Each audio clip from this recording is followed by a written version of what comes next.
Are you Awesome. ready? I'm ready. I want to know who Amanda Getz is in a 30 to 60-second boss elevator. Oh gosh. So I am currently the VP of marketing for The Knot. I head up all things brand. I am a single mom of 3 kids, ages 6, 5, and 3. And I am a Midwest girl who grew up on a farm, but have lived in New York City over the past 11 years. Amazing, Amanda. So I was going to ask you another question, but 3 kids, all young. We're in September, October, back to school. Like, how are you doing?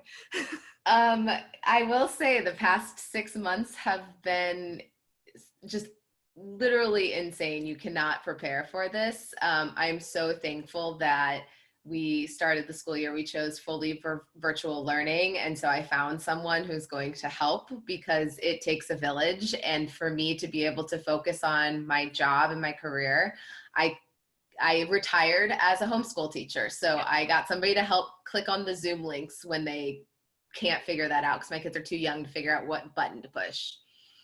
That's amazing. I feel for everyone right now who is trying to navigate this, knowing that you are this badass executive leading marketing. How did you get to where you are now? And where did your brain trust or boss network come from? Okay, I'll answer the first question first. So I started my career at Ernst & Young. So I had a very traditional first step out of college. And then after a while, kind of got a little burnt out and realized I wanted to go to a smaller company. So I moved from Chicago to New York and actually managed the brand for a celebrity wedding planner. So I started like really doing marketing and brand ownership in the wedding industry. Did that for a few years and then decided to launch my own wedding tech startup. So I was in the startup world for a while, had my own company, did that for a few years. And then the founder of The Knot, Carly Roney, was on a female pitch night panel. She and I became like close. And then eventually she brought me in to lead marketing at The Knot. In your opinion, and just kind of based on that story too, what are the most important qualities for leaders to have today? As I grow as just a human being, I will say self-awareness. Like, if you don't understand why you're being triggered and where your stuff comes from, we all have stuff. Like, we were all children at one point and, something happened to us. And so if you don't understand where your stuff comes from, you can't actually remove that to be an empathetic leader. So I would say self-awareness is kind of the foundation.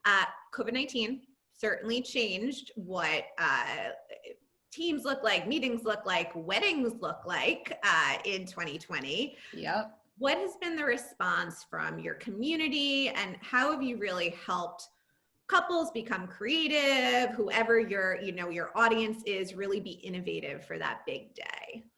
It was a really amazing opportunity for our brands to just kind of solidify our trust with our couples that we had their backs. The first phase of COVID was all about just like empathy and support. On a Thursday, shelter in place happened, and all of these couples had to reschedule their weddings in 48 hours.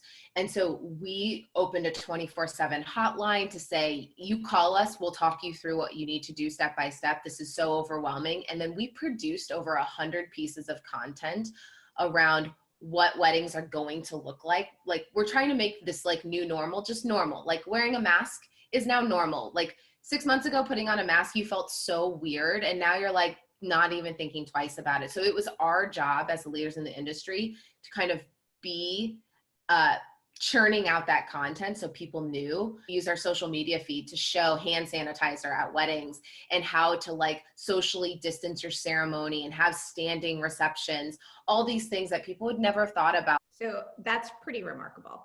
One, so congratulations.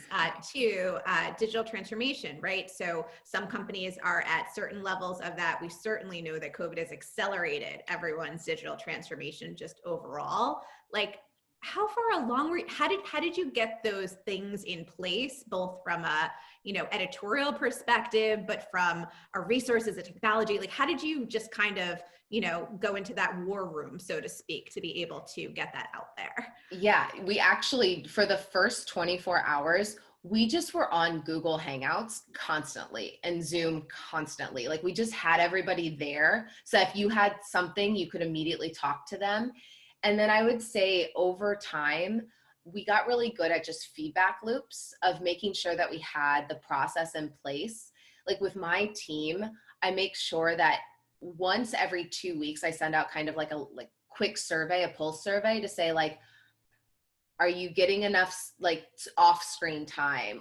Do you feel still informed about where we're going and what the strategy is? And it literally ebbs and flows. At sometimes people are like, too many meetings, how do I reduce this? And then other times people are craving connection. The world needs more women and diversity in tech, data, leadership, marketing roles, every role pretty much across the board. I'll tell you how I think about it. And to me, it's an access gap and a time gap. So what do I mean by access gap? They kind of go hand in hand, but at night when men can be networking and, having non-mission critical calls with somebody that could help them in their career, getting mentors, or just like, being buddy with whoever, I am literally like thinking about, when do my kids need to go to the dermatologist? Like, oh, the plumber needs to come to fix that thing. All of the cognitive overhead falls really primarily on women.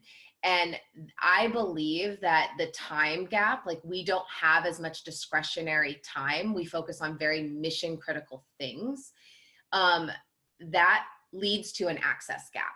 Because what happens is we're not in all those conversations that are happening. Like Clubhouse is a great example. It's this new audio app. In the beginning, it was mostly men from Silicon Valley.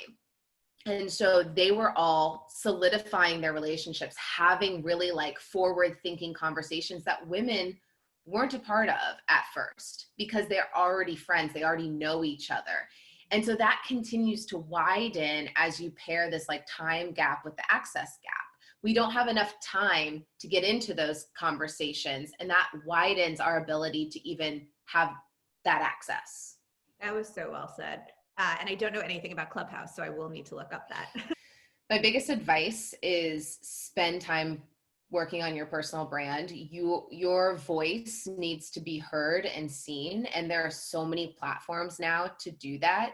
Find the one that's right, where the people who could be your future employers are active. In my spare time, I really do love talking to startup founders and helping them think about their brand. Like I love like being at the Knot, a couple of years ago, we got to rebrand it, new logo, new repositioning. It was awesome. But it's a big ship, it's like the Titanic. You kind of just get to tweak the window colors or whatever, but with startups, it's just like blank slate. Where do brands occupy in the user's mind? And to me, I just get a lot of passion from helping really passionate founders think about what their brands could mean to people. The lightning round. Try to answer these in a few words or a short sentence. What is the most important skill that leaders need for the future of work in one word?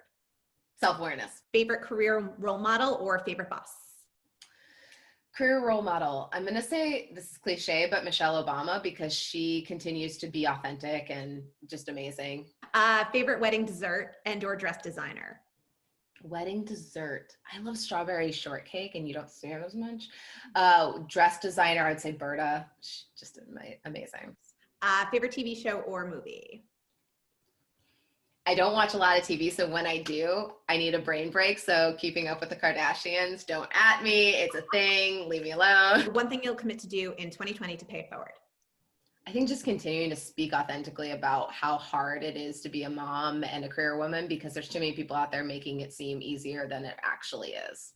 Finally, anything else that you want to say or share with me to close out this amazing LinkedIn Boss interview? No, I'm so excited that you're doing this, and I would just, anybody that's watching, just continue to figure out what works for you. Oh, hi. Hi. This is Amanda. Hi. Hey, thanks for joining. Say bye to everybody. Hi. Bye. So I want to thank Amanda so much for this amazing boss interview, and Jake, my son, my 6-year-old, for joining. Okay, let's say bye-bye to everyone. Bye-bye. Bye bye.